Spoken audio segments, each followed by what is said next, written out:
Hello दोस्तों, कैसे हो आप सब। दोस्तों, आज के इस वीडियो में हम आप सबको पूरे फिजिक्स के किताब से कुछ चुनिंदे कह सकते हैं कि इम्पॉर्टेंट न्यूमेरिकल को सॉल्व कराने वाला हूं। तो दोस्तों, अगर आप वीडियो पहली बार हैं तो चैनल को सब्सक्राइब कर लीजिए, जिससे कि अगला जब भी मैं वीडियो डालूं तो इसका नोटिफिकेशन बच्चों सबसे पहले आप तक पहुंचे। ठीक है, तो चलिए बात करते हैं। आज के जो भी न्यूमेरिकल रहेंगे वो सारे न्यूमेरिकल अपने आप में इम्पॉर्टेंट रहेंगे। ठीक है बच्चों, तो वीडियो के लास्ट तक बने रहिएगा आप। ठीक है, और ध्यान दीजिएगा, पहला क्वेश्चन क्या है कि दो लंबे सीधे तार जिसमें प्रत्येक में 5 एम्पियर की धारा बह रही है, एक दूसरे से 2.5 सेमी की दूरी पर रखी है। तारों के 10 सेमी लंबाई पर लगने वाला बल क्या होगा। ठीक है बच्चों, थोड़ा हाथ में मेरे चोट लगा हुआ है तो इसलिए इसका काम थोड़ा सा कम हो जा रहा है। ठीक है, तो यहाँ ये समझ में आ गया क्वेश्चन क्या है। इसमें ध्यान देना कि जो बल होता है, बल F बराबर सूत्र क्या होता है बच्चों, mu naught by 2 pi into I1 I2 by R।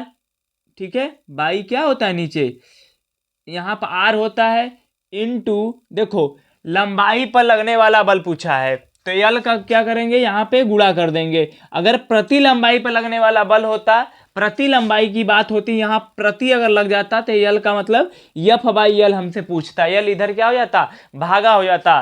तो यहाँ पे बच्चों हमको लंबाई पर लगने वाला बल पूछा है तो हम यल का क्या करेंगे, वहां पे एक गुणा करेंगे। इतनी बात समझ में आई। चलो अब देखो क्वेश्चन में क्या क्या दिया है कि दो लंबे सीधे तार जिसमें प्रत्येक में 5 एम्पियर की धारा बह रही है। मान लो दो लंबे सीधे तार हैं और दोनों में क्या है, 5 एम्पियर और 5 एम्पियर की धारा बह रही है। ठीक है, एक दूसरे से 2.5 सेमी की दूरी पर रखे गए हैं। इनके बीच की जो दूरी है बच्चों 2.5 सेंटीमीटर है। इतनी भी बात समझ में आई। उसके बाद क्या है, तारों के 10 सेमी लंबाई पर लगने वाला बल का मान बताओ। आपको जैसे देखो यहाँ I1 का मान बच्चों कितना दे दिया है, 5 एम्पियर। I2 का भी मान कितना दे दिया है, 5 एम्पियर। ठीक है, उनके बीच की जो दूरी होती है वो R होती है, तो R का मान कितना दे दिया है, 2.5 सेंटीमीटर। इसको मीटर में बदल लो तो 2.5 गुणे 10 के पावर -2 मीटर करेंगे। इतनी बात समझ में आई। सेंटीमीटर में मात्रक नहीं होता है, हमको उसको कन्वर्ट करके मीटर में रखना होता है जनरली जब हम न्यूमेरिकल को सॉल्व करते हैं। समझ में आया ना बच्चों। अब आगे देखो, आगे क्या है बच्चों, इनके बीच जो 10 तारों के 10 सेमी लंबाई पर लगने वाला बल, मतलब यल का मान जो दे दिया है 10 सेंटीमीटर, तो हमसे एफ पूछा है तो यल को सेंटीमीटर में दिया है, उसको भी मीटर में कन्वर्ट कर लो। 10 गुणे 10 के पावर -2 मीटर इसको कर लेंगे। इतनी बात समझ में आई बच्चों, इतनी बात समझ में आ गई आपको। चलो अब इसके आगे ध्यान देते हैं, हम उस सूत्र को रखेंगे। हमको बल पूछा है एफ बराबर mu naught by 2 pi into I1 I2 by R into L. ठीक है, म्यू नॉट बाई 2 पाई का मान कितना होता है बच्चों, म्यू नॉट बाई 2 पाई का मान कितना होता है, तो इसका जो मान होता है 2 गुणे 10 के पावर -7 होता है बच्चों। क्या लिखेंगे, 2 गुणे 10 के पावर -7 लिखेंगे, इंटू I1 I2 दोनों का मान 5 एम्पियर है तो 5 गुणे 5 कर देंगे। कुल के बटा क्या रखेंगे, आर का मान। आर का मान कितना है बच्चों, 2.5 गुणे 10 के पावर -2। ठीक है, इतनी भी बात क्लियर। अब यल का मान कितना रखेंगे, यल का मान क्या रखेंगे बच्चों, 10 गुणे 10 के पावर -2। 10 के पावर -2 से 10 के पावर -2 कट जाएगा, 10 के पावर -2 से 10 के पावर -2 कट जाएगा बच्चों। ठीक है, इतनी बात क्लियर हुई। देखो अब इसके आगे क्या करोगे, इसको आपको सॉल्व करना है। ठीक है ना। अब यहाँ देखो बच्चों, अगर हम इसको करेंगे 5 5 25, इससे कटेगा तो कितना बार होगा, 2.5 जो होगा 10 बार में 25 से कटेगा, 10 बार में यहाँ 10 आ जाएगा। ठीक है, ये 10 हो जाएगा और ये 10 और 10 कितना होगा, 10 10 में 100 बचेंगे। और 100 का जब गुणा होगा इसमें तो 10 के पावर -7 में से देखो इसको सॉल्व कर देते हैं। 2 गुणे 10 के पावर -7 गुणे देखो 5 5 25 में 2.5 का भागा दोगे तो 10 आएगा, 10 का गुणा 10 में करेंगे तो 100। और 100 को हम लिख सकते हैं 10 के पावर 2। 100 को हम लिख सकते हैं ना, जैसे 100 लिखा हुआ है तो इसको 10 के पावर कितना लिख सकते हैं, 2 हम लिख सकते हैं। अब बताओ यहाँ माइनस में 7 है, यहाँ पावर प्लस में 2 है, घटेगा तो कितना बचेगा, 2 गुणे 10 के पावर -5। 2 गुणे 10 के पावर -5। ठीक है बच्चों, ये इतना न्यूटन का क्या हो जाएगा, इस पे बल लग जाएगा। ठीक है, इतना न्यूटन का बल लग जाएगा। इतनी बात क्लियर हुई। चलो इसे आप स्क्रीनशॉट कर लो या उतार लो, इस क्वेश्चन को नोट कर लो वीडियो को रोक कर।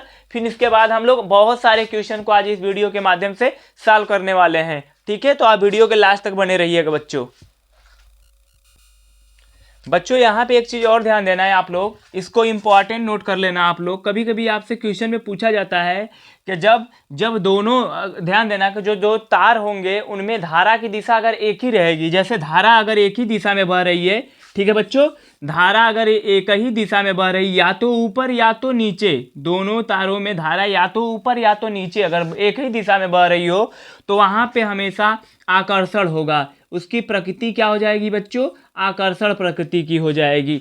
वहीं अगर बात करेंगे कि दोनों अपोजिट हो, एक ऊपर एक नीचे, तो वहां पे हमेशा प्रतिकर्षण होता है। अर्थात जैसे एक ऊपर ऐसे चला गया, एक तार में ऊपर धारा, एक तार में नीचे, तो यहाँ पे क्या होगा बच्चों, प्रतिकर्षण होगा।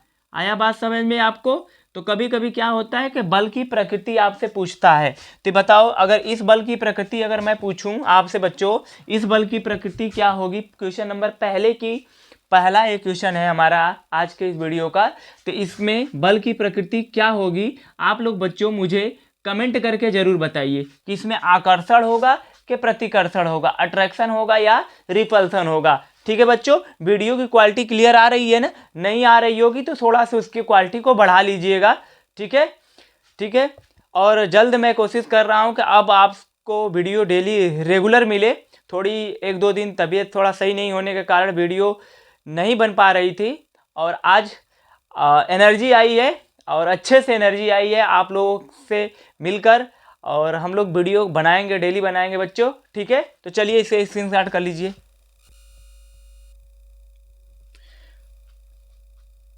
तो बच्चों दूसरा क्वेश्चन है यहाँ पे, जो आज का ये दूसरा क्वेश्चन है, ये बहुत ज़्यादा इंपॉर्टेंट है। ठीक है, तो इसे सबसे पहले आप मोस्ट इंपॉर्टेंट में रखिएगा। ठीक है, 4 से 5 नंबर में क्वेश्चन पूछा जाता है। देखो बच्चों, क्वेश्चन क्या है कि एक प्रोटॉन एक न्यूट्रॉन, एक प्रोटॉन और एक न्यूट्रॉन, और क्या है, एक अल्फा कण भी है बच्चों। एक प्रोटॉन, न्यूट्रॉन तथा एक अल्फा कण समान वेग से 10 के पावर 5 टेस्ला के एक समान चुंबकीय क्षेत्र में प्रवेश करते हैं। इनके परिक्रमण काल का अनुपात क्या होगा। ठीक है, एक प्रोटॉन, एक क्या था, प्रोटॉन था, एक न्यूट्रॉन था और एक अल्फा कण है। ठीक है बच्चों, प्रोटॉन, न्यूट्रॉन और अल्फा कण, सॉरी यहाँ न्यूट्रॉन नहीं रहेगा बच्चों, यहाँ ड्यूट्रॉन की बात कर रहे हैं। क्वेश्चन में क्या है यहाँ पे, ड्यूट्रॉन रहेगा ना, यहाँ पर मिसमैच हो गया था। देखो, एक प्रोटॉन, एक ड्यूट्रॉन तथा एक अल्फा कण समान वेग से 10 के पावर 5 टेस्ला के एक समान चुंबकीय क्षेत्र में प्रवेश करते हैं। इनके परिक्रमण काल का अनुपात क्या होगा। क्लियर हुआ इतना बच्चों। देखो सूत्र क्या होता है, परिक्रमण काल का जो सूत्र होता है बच्चों, T बराबर 2πm/QB होता है। ठीक है, यहाँ से अगर करेंगे, ये 2π नियत हो गया और B भी नियत हो गया, क्योंकि सब के लिए B का मान वही है, 10 के पावर 5 टेस्ला ही है, तो नियत होकर हो गया। तो वहाँ से बच्चों हमको मिलेगा क्या, जो m/Q के T जो होगा डायरेक्टली प्रोपोर्शनल हो जाएगा m/Q के। इतनी बात क्लियर हो गई, इतनी बात क्लियर हुई कि नहीं, इतनी बात आपको क्लियर हुई ना। T बराबर 2πm/QB होती है। सबसे पहले ये आपको लर्न होना चाहिए कि परिक्रमण काल के लिए क्या होता है सर जी सूत्र। तो T बराबर 2πm क्या होता है, उसका मास होता है, बाई QB, Q मतलब जो भी पार्टिकल रहेगा उसका चार्ज, और B क्या होता है, उसके लिए मैग्नेटिक फील्ड कितना है। इतनी बात क्लियर। चलो यहाँ से ध्यान देना बच्चों, अगर 2π और B को हम कांस्टेंट कर लेते हैं तो T directly proportional to m/Q हो गया। ठीक, अब यहाँ से ध्यान देना, हमको प्रोटॉन की बात करेंगे तो TP मतलब आवर्त काल किसके लिए, परिक्रमण काल की बात कर रहे हैं, P मतलब प्रोटॉन के लिए। तो क्या होगा m, हम लिख सकते हैं mp/QP, मतलब प्रोटॉन का मास और प्रोटॉन का चार्ज। इसी प्रकार T ड्यूट्रॉन है तो T ड्यूट्रॉन का क्या होगा, md, ड्यूट्रॉन का मास और ड्यूट्रॉन का चार्ज कितना होगा। ठीक है, इतना बात समझ में आई आपको। अब दोनों को अगर भागा दे देंगे हम, क्योंकि हमको क्या पूछा है, अनुपात पूछा है, तीनों को तो पहले 2 का निकाल कर देखते हैं। अनुपात पूछा है तो मतलब भागा देंगे बच्चों, टीपी बाई टीडी। डी का मतलब क्या हुआ, ड्यूट्रान। यहाँ पे छोटा वाला जो डी लिख रहा हूँ बच्चों, उसका मतलब क्या होगा, ड्यूट्रान होगा। इतनी बात क्लियर हो रही है ना आप लोगों को? ठीक है, तो यहाँ से ध्यान देना बच्चों, इसका मान हम लिखेंगे M P by Q P. जब इसमें भागा देंगे इसमें जब इसका बच्चों भागा देंगे तो चलो एक लाइन लिख ही देते हैं, M D by Q D. ठीक है, ये क्या होगा, क्यू डी। मतलब इसके मान में इससे भागा दे दिए, ये भागा हो गया। अब देखो जब ये भागा है तो इसको आगे हम सॉल्व करेंगे बच्चों, तो M P by Q P जब गुणा करेंगे तो देखो नीचे का ऊपर हो जाता है, मतलब क्या लिखेंगे, Q D, Q D, Q D by M D हो जाएगा। इतनी बात क्लियर हुई? इतनी बात क्लियर हुई आपको? यहाँ से ध्यान देना बच्चों, यहाँ से ध्यान देना, आप लोग ध्यान देना, जो नोट करके आपको मीन्स ये हमेशा माइंड में होना चाहिए क्वेश्चन में, कि यहाँ से हमको चेंज करना होगा। जो ड्यूट्रॉन का मास होगा, चार्ज होगा, क्यूडी जो होगा वो क्यूपी के बराबर हो जाएगा, मतलब इनका चार्ज तो आपस में समान होगा। लेकिन अगर बात करेंगे एमडी की बात करेंगे तो एमडी जो होता है, ड्यूट्रॉन का जो मास होगा बच्चों, जो ड्यूट्रॉन वाला पार्टिकल होगा, ड्यूट्रॉन वाला पार्टिकल अर्थात ड्यूट्रॉन का मास होगा प्रोटॉन के मास का 2 गुना होता है। कह सकते हैं M D equal to 2mp। इतनी बात क्लियर हुई? जो ड्यूट्रॉन का, डी मतलब ड्यूट्रॉन, डी का मतलब क्या हुआ बच्चों, ड्यूट्रॉन। ठीक है, तो जो ड्यूट्रॉन का मास होगा वो प्रोटॉन के मास का 2 गुना होता है। तो यहाँ पे एम डी के जगह हम क्या करेंगे, चेंज कर देंगे, एम पी बटा क्यू पी रहने देंगे, गुणा कर देंगे, क्यू डी को भी क्यू पी कह सकते हैं क्योंकि आपस में बराबर है, तो इसको लिख देंगे क्यू पी बटा एम डी को लिख सकते हैं 2mp लिख दिए। क्यूपी से क्यूपी कट गया, एमपी से एमपी कट गया, बचेगा ऊपर 1 नीचे 2। मतलब बच्चों हम कह सकते हैं कि टीपी संबंधे टीडी, अनुपात का मतलब ही रेशियो होता है, कितना आया, 1:2। इतनी बात समझ में आई? अभी हमारा आंसर कंप्लीट नहीं हुआ है। अब इसके आगे हम लोग किसका निकालेंगे, अब इसके आगे बच्चों हम लोग प्रोटॉन के साथ साथ अल्फा कण का निकालेंगे। किसका निकालेंगे, प्रोटॉन के साथ साथ अल्फा कण का निकालेंगे। तो चलिए बात करते हैं प्रोटॉन और अल्फा कण की बात। यहाँ आपको दिख रहा है ना, 1 मिनट में चेक कर ले रहा हूँ बच्चों। ठीक है, यहाँ पर ध्यान दीजिएगा।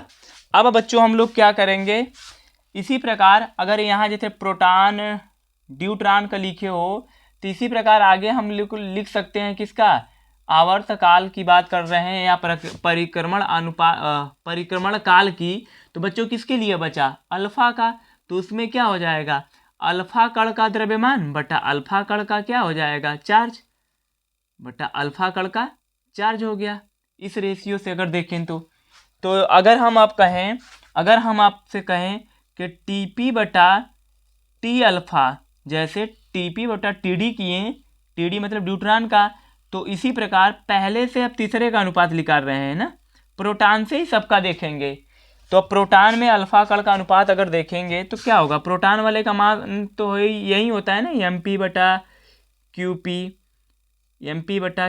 जबकि इसकी अगर बात करें, इसकी करेंगे तो क्या होगा, एम अल्फा कण बटा के क्यू अल्फा। इतनी बात समझ में आई, दिख रहा है ना? तो इतनी बात समझ में आ गई बच्चों। अब इसको आगे अगर आप चेंज करोगे तो क्या होगा, एम पी होगा सर जी, और नीचे क्या होगा, क्यू पी होगा। जब यहाँ पर गुणा करेंगे हम तो क्या होगा, क्यू अल्फा कण मतलब अल्फा कण का चार्ज, और क्या हो जाएगा नीचे, एम अल्फा हो जाएगा। ठीक है, अब यहाँ से आपको क्या नोट करना है बच्चों, यहाँ पे चेंज क्या करना है आपको, ये ध्यान देना यहाँ पे कि जैसे अगर मैंने बोला कि एमपी को आप एमपी ही रहने दीजिए, कोई बात नहीं, क्यूपी को आप क्यूपी ही रहने दीजिए, इसमें भी कोई चेंजिंग मत करिए। लेकिन अगर मैं बोलूं कि अल्फा कण का आवेश होगा, ठीक है, अल्फा कण का आवेश जो होगा बच्चों, अल्फा कण का वो क्या होता है, अल्फा कण का आवेश जो होता है, देखो ये क्यू मतलब आवेश चार्ज हो गया, अल्फा मतलब अल्फा कण का, तो 2 होता है चार्ज, प्रोटॉन के चार्ज का 2 गुना होता है। ठीक है, तो यहाँ पे हम क्यू अल्फा को लिख सकते हैं 2 pq, मतलब प्रोटॉन के चार्ज के बराबर। और जो उसका मास होता है बच्चों, मास अगर कहेंगे अल्फा m बराबर होता है 4mp, मतलब प्रोटॉन के मास का 4 गुना होता है बच्चों। अल्फा कण का जो द्रव्यमान होता है प्रोटॉन के द्रव्यमान का 4 गुना होता है। इतनी बात क्लियर हुई बच्चों। अल्फा कण का द्रव्यमान प्रोटॉन के द्रव्यमान का 4 गुना होता है। मैं बहुत आराम से आपको समझा रहा हूँ क्वेश्चन को। ठीक है, अगर आपको इसके बाद भी कहीं दिक्कत होती है बच्चों तो आप मुझे कमेंट करके एक बार ज़रूर बताइएगा। हाँ, लेकिन अगर आप वीडियो के 1 से 2 बार अगर देख लेंगे तो कहीं कोई प्रॉब्लम नहीं हो सकती। अगर थोड़ा भी आप पढ़े होंगे तो आपको कहीं दिक्कत नहीं होगी, एक ही बार में क्लियर हो जाएगा। ठीक है ना बच्चों, फिजिक्स में तो कोई दिक्कत ही नहीं होने वाली। अगर आप थोड़ा भी अच्छे से पढ़ेंगे तो फिजिक्स के न्यूमेरिकल में तो कोई दिक्कत नहीं होने वाली। और हाँ, आपको जिस टॉपिक पे जिस चैप्टर से न्यूमेरिकल चाहिए एक बार मुझे कमेंट करके ज़रूर बताइएगा, मैं उस पर वीडियो लाने का पूरा कोशिश करूँगा आपके बोर्ड के एग्ज़ाम से पहले बच्चों। बाकी ऐसे तो मैं ला ही रहा हूँ। तो देखो यहाँ पे हम क्या लिखेंगे, यम अल्फा को लिख सकते हैं बच्चों यम 4mp, मतलब जो इसका अल्फा कण का द्रव्यमान होगा प्रोटॉन के द्रव्यमान का 4 गुना, मतलब 4 प्रोटॉन लिख सकते हैं इसका द्रव्यमान। अब देखो 4 से 4 कट गया, अब क्या बचे क्यूपी से क्यूपी कट गया, 2 से काटेंगे तो 1/2 आएगा। इसका भी मान कितना आ गया, इसका भी रेशियो कितना आ गया, इसका भी आगे करेंगे तो 1:2 आ गया। इतनी बात क्लियर। तो हमसे पूछा क्या है बच्चों, प्रोटॉन, ड्यूट्रॉन और अल्फा पार्टिकल का रेशियो पूछा, उनके परिक्रमण काल का अनुपात। तो लास्ट में क्या लिखेंगे, इतना करने के बाद आप यहाँ पे मैं कर दे रहा हूँ, इधर तो आपको ये चीज़ें सूत्र में होना चाहिए लर्न, इधर की चीज़ें आपको लर्न होनी चाहिए। इतने हमने सोल्यूशन किया, इस क्वेश्चन का सॉल्व किया, इस क्वेश्चन को सॉल्व किया। ठीक है बच्चों, अब इसके बाद हम लिखेंगे लास्ट में कि अतः क्या होगा, T P प्रोटॉन का परिक्रमण काल, उसके बाद किसका है ड्यूट्रॉन का, उसके बाद क्या है अल्फा कण का। क्या हो जाएगा बच्चों, देखो प्रोटॉन के साथ ड्यूट्रॉन का 1 संबंध 2, जबकि प्रोटॉन के साथ अल्फा कण का भी 1 संबंध 2 ही हो रहा है। तो इसका जो मान हो जाएगा तीनों का रेशियो 1:2:2 हो जाएगा, 1:2:2 हो जाएगा। यही हमारा क्या होगा, आंसर होगा बच्चों। कुछ बच्चों का यहाँ पे 4 आ जाता है, कुछ बच्चों का थोड़ा जल्दीबाजी करने में 4 ला देते हैं, वो गलत हो जाएगा। तो ये रहा हमारा आज का ये दूसरा क्वेश्चन। तो बच्चों ये 4 नंबर से 5 नंबर में पूछा जाता है और बहुत ज़्यादा इंपॉर्टेंट है, इसे आप एकदम मोस्ट इंपॉर्टेंट में रखिएगा। तो इसे भी स्क्रीनशॉट कर लीजिए। तो बच्चों इस क्वेश्चन को चलिए सॉल्व करते हैं हम लोग कि स्टील के एक छड़ चुंबक का चुंबकीय आघूर्ण 2 एम्पियर मीटर स्क्वायर है, इसका द्रव्यमान 50 ग्राम है। यदि स्टील का घनत्व 7900 kg पर मीटर क्यूब हो तो छड़ की चुंबकन तीव्रता बताना है आपको। ठीक है, तो सबसे पहले चुंबकन तीव्रता को किससे प्रदर्शित करते हैं, आई से। आई बराबर क्या होता है बच्चों, m/v होता है। यम क्या होता है, चुंबकीय आघूर्ण, और भी क्या होता है, आयतन होता है। ठीक है, ये क्या होता है हमारा, चुंबकीय आघूर्ण होता है, चुंबकीय आघूर्ण। ठीक है बच्चों, और भी क्या होता है, आयतन होता है, भी क्या होता है, आयतन होता है। तो यहाँ पर ध्यान देना, आपको क्या क्या दिया है, घनत्व तो दिया है और चुंबकीय आघूर्ण दिया है, द्रव्यमान दिया है। तो जो जो दिया है लिख लीजिए। चुंबकीय आघूर्ण को कैपिटल एम से प्रदर्शित करते हैं, कितना दिया है, 2 एम्पियर मीटर स्क्वायर। ठीक है, 2 एम्पियर मीटर स्क्वायर। और क्या दिया है हमको, द्रव्यमान दे दिया है। तो देखो द्रव्यमान यम बराबर कितना दिया है, 50 ग्राम। कितना दिया है बच्चों, 50 ग्राम। इसको जब केजी में बदलोगे तो 50 × 10⁻³ kg कर सकते हो। हाँ, इतना कर सकते हैं हम। उसके बाद बात करते हैं किसकी, घनत्व की। घनत्व कितना दिया है, रो बराबर कितना दिया है हमको, रो बराबर दिया है 7900 किग्रा पर मीटर क्यूब। तो बच्चों यहाँ से हम क्या कर सकते हैं, देखो सूत्र में हमको आयतन की भी ज़रूरत है, सूत्र में हमको आयतन की भी ज़रूरत है। तो आयतन आपको पता है कि घनत्व रो बराबर क्या होता है, m बाई भी होता है। घनत्व बराबर द्रव्यमान बटा आयतन। तो आयतन बराबर क्या होगा, द्रव्यमान बटा घनत्व। जब इसको भागा देंगे तो द्रव्यमान कितना है 50 गुणे 10 के पावर -3, इसके बटा घनत्व कितना है बच्चों 7900 इतना है। ठीक है, चलिए इसको इतना पे रहने देंगे। अब यहाँ पे हम सूत्र लिखेंगे चुंबकन तीव्रता आई बराबर क्या लिखेंगे यम बटा के भी। यम यहाँ वाला जो यम होगा वो क्या होगा, चुंबकीय आघूर्ण होगा। मतलब 2 बटा के भी का मान कितना रखेंगे बच्चों 50 गुणे 10 के पावर -3, कुल के बटा क्या लिखेंगे 7900।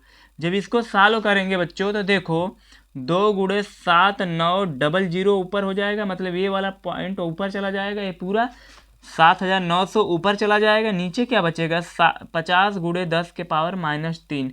ठीक है, जब इसको सॉल्व करेंगे हम लोग, जब इसको सॉल्व करेंगे बच्चों तो हमारा टोटल कितना आएगा। ठीक है, इसको सॉल्व करेंगे तो हमारा टोटल कितना आएगा 3.16 गुणे 10 के पावर 5 कितना आएगा 3.16। ठीक है, गुणे 10 के पावर 5 आएगा 3.16 गुणे 10 के पावर 5। मात्रक क्या होगा बच्चों एम्पियर पर मीटर। ये हमारा होगा क्या, ये हमारा हो जाएगा चुंबकन तीव्रता। तो ये होगा ये हमारा इस क्वेश्चन का आंसर। ये सॉल्व करना आपको क्लियर होगा ना, सॉल्व करना। देखो क्या होगा, तो यहाँ 10 के पावर -3 है, एक शून्य से क्या होगा 10 के पावर 2 बचेगा, ऊपर जाएगा तो कुल कितना हो जाएगा 2 इसका 2, ये 2 दूना के 4 और कट पीट के कुल मतलब 10 के पावर 5 बचेगा। और यहाँ 3.16 इसका कैलकुलेशन आप लोग रफ कॉपी पे कर लेना। ठीक है ना बच्चों, ये आसान सा क्वेश्चन था। बस इसमें ये ध्यान देना कि ऐसे क्वेश्चन को बच्चे स्किप कर देते हैं, ऐसे क्वेश्चन को बच्चे सॉल्व नहीं करते हैं। और बोर्ड के एग्जाम में जब ये 3 नंबर के पूछे जाते हैं तो बहुत सारे कह सकते हैं हम 80 से 90% बच्चों का ये क्वेश्चन छूट जाता है। क्योंकि बच्चे क्या करते हैं, जो रटे रटाए क्वेश्चन होते हैं उन्हीं को सॉल्व करते हैं। कुछ जैसे थोड़े से कुछ अलग चैप्टर जो ज़्यादा इम्पोर्टेंट तो नहीं है, ये चैप्टर कुछ इनसे न्यूमेरिकल ज़्यादा नहीं पूछा जाता, लेकिन हाँ इनसे जब पूछा जाता है तो बच्चों का छूट जाता है। क्योंकि उसको उनके दिमाग में रहता है कि ज़्यादा इंपॉर्टेंट चैप्टर नहीं है न्यूमेरिकल के दृष्टि से, उसको कम देखिए। तो जब कभी पूछता है तो छूट जाता है। तो आप लोगों को छोड़ना नहीं है, इसको भी देखते चलना है। ठीक है, तो इसको स्क्रीनशॉट कर लीजिए। तो बच्चों हम लोगों का ये अगला क्वेश्चन क्या है कि यदि किसी कुंडली से बद्ध चुंबकीय फ्लक्स फाई बराबर यक्स टी स्क्वायर, यदि टी बराबर 3 सेकेंड पर वैद्युत वाहक बल 9 वोल्ट हो जाए। ठीक है बच्चों, यदि टी बराबर 3 सेकेंड पर हमारा जो वैद्युत बल होगा वो कितना हो जाए 9 वोल्ट हो जाएगा, तो यक्स का मान क्या होगा। ठीक है, इतनी बात समझ में आई। देखो इस क्वेश्चन में बच्चों क्या होगा कि आपको पता होना चाहिए कि वैद्युत वाहक बल E बराबर सूत्र एक होता है डी फाई अपान डी थीटा। मतलब फाई का टी के सापेक्ष अवकलन होता है, और जहाँ पे अवकलन समाकलन साड़ी आव्यूह अर्थात मैथ की बात चलती है तो एक अलग ही प्रकार की एनर्जी जनरेट हो जाती है। ठीक है, तो आप लोग कक्षा 12वीं के जो भी बच्चे इस वीडियो को देख रहे हैं, किन किन बच्चों को 12 के मैथ पे वीडियो चाहिए मुझे कमेंट करके ज़रूर बताइएगा। क्योंकि जो मेरा सब्जेक्ट स्पेशली है वो मैथ ही है बच्चों। आप लोगों के कहने पे सारे सब्जेक्ट में अब पढ़ाना चालू कर दिया हूँ। तो चलो बात करते हैं E बराबर डी फाई अपान डी थीटा है ना बच्चों, E बराबर डी फाई अपान डी थीटा। अब यहाँ से देखो इसको सॉल्व कैसे करेंगे। E का मान वैद्युत वाहक बल को हम E से प्रदर्शित करते हैं, तो E बराबर 9 वोल्ट दे दिया है ना बच्चों, E बराबर 9 वोल्ट दे दिया है। फाई का मान कितना दिया है, फाई बराबर दिया है कितना, देखो फाई बराबर बच्चों दिया है एक्स टी स्क्वायर। अब उसके बाद देखो टी बराबर दिया है कितना 3 सेकेंड। तो पहले हमको क्या लिखना होगा, E बराबर हमको सूत्र होता है क्या डी फाई अपान डी थीटा, क्या होता है डी फाई अपान डी थीटा। चलो E बराबर डी फाई का मान कितना रखेंगे, फाई का मान है एक्स टी स्क्वायर। ठीक है, यहाँ एक्स टी स्क्वायर रख दीजिए, एक्स टी स्क्वायर कुल के बटा टी स्क्वायर डी टी है ना, तो डी टी यहाँ भी लिखेंगे। बात समझ में आ गई। अब देखो इसकी वैल्यू कितना है 9। अब यहाँ ध्यान देना टी के सापेक्ष इसका अवकलन कर रहे हैं। किसका अवकलन कर रहे हैं बच्चों? डी एक्स टी स्क्वायर का। यक्स का हमको करेंगे नहीं, यहाँ पर होगा किसका अवकलन? टी स्क्वायर का। तो इसका अवकलन जो होता है वो हो जाएगा 2t। कितना हो जाएगा बच्चों? 2t। कितना होगा? 2t हो जाएगा। बात समझ में आई? जिन जिन बच्चों को अवकलन में दिक्कत है या मैथ में, ठीक है, अवकलन देखो फिजिक्स में बच्चों वेक्टर आना चाहिए। मैथमेटिकल जो इंटर की चैप्टर होती है ना मैथ में, वेक्टर के सदिश बोल सकते हैं उसको, सदिश फॉर्म में जो भी क्वेश्चन पूछे जाते हैं वो भी फिजिक्स में है पूरा भर भर के। आपको पता होगा डॉट मल्टीप्लाई, क्रॉस मल्टीप्लाई कैसे करते हैं, अवकलन कैसे होता है, समाकलन कैसे होता है, सारे फिजिक्स में है। तो बच्चों जिनको अगर अवकलन समाकलन में अगर दिक्कत होगा, लाग वाले क्वेश्चन होते हैं, तो वो भी मुझे बताएंगे।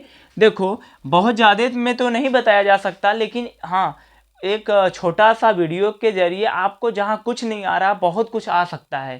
ठीक, तो चलो उस पर आप लोग कमेंट करके मुझे बताना कि किन किन बच्चों को अवकलन, फिजिक्स पे आधारित अवकलन कि कितने अवकलन जानकारी अगर मुझे हो जाएगा तो फिजिक्स के सारे क्वेश्चन हो सकते हैं, मैं उनको पढ़ाऊंगा, है ना। मैथ की बात करेंगे तो मैथ में तो बहुत है ना। तो यहाँ पे ध्यान देना बच्चों, ये हो जाएगा यक्स इंटू 2t। अब देखो t का मान कितना है? 3 सेकेंड। जब यहाँ 3 सेकेंड रखेंगे तो 9 बराबर यक्स गुड़े 3 रखने पर हो जाएगा 2 गुड़े 3 करेंगे तो 6, 3 दूना के 6। तो यक्स बराबर कितना होगा बच्चों? 9 बटा के 6। और जब इसमें भागा देंगे 9 बटा 6 में भागा देंगे तो 6 एक कम 6, ठीक है, दशमलव लग जाएगा। बचेगा क्या? 3 शून्य बढ़ गया, मतलब उसको बोल सकते हैं 30। तो कितना होगा? 6 पंजे 30। तो यक्स का जो मान हो जाएगा बच्चों, अतः करके लिखेंगे, अतः एक्स बराबर क्या होगा? 1.5 हमारा क्या हो गया? ये आंसर हो गया। ठीक है बच्चों, एक्स का मान जो हो जाएगा कितना हो जाएगा? 1.5। ठीक, तो बच्चों आज के वीडियो में बस इतना ही रहने देते हैं। ऐसे जब अभी आज थोड़ा हेल्थ ठीक नहीं है, लेकिन आपसे जो भी वीडियो बनेगा थोड़ा और बड़ी वीडियो रहेंगी और एक वीडियो में बहुत सारे क्वेश्चन को हम लोग ऐड करके सीखेंगे। ठीक है बच्चों, तो आज के वीडियो में इतना ही। और वीडियो आपको कैसा लगा मुझे कमेंट करके मेरे YouTube चैनल केडीएस सोनभद्र पे आप ज़रूर बताइएगा। हाँ बच्चों, प्रैक्टिकल आप लोगों का इस समय चल रहा होगा, तो जिन बच्चों ने प्रैक्टिकल पे आधारित तो वाइवा से रिलेटेड मैंने पूरे किताब से फिजिक्स में कितने क्वेश्चन वाइवा पूछे जा सकते हैं उसका वीडियो अपलोड किया है।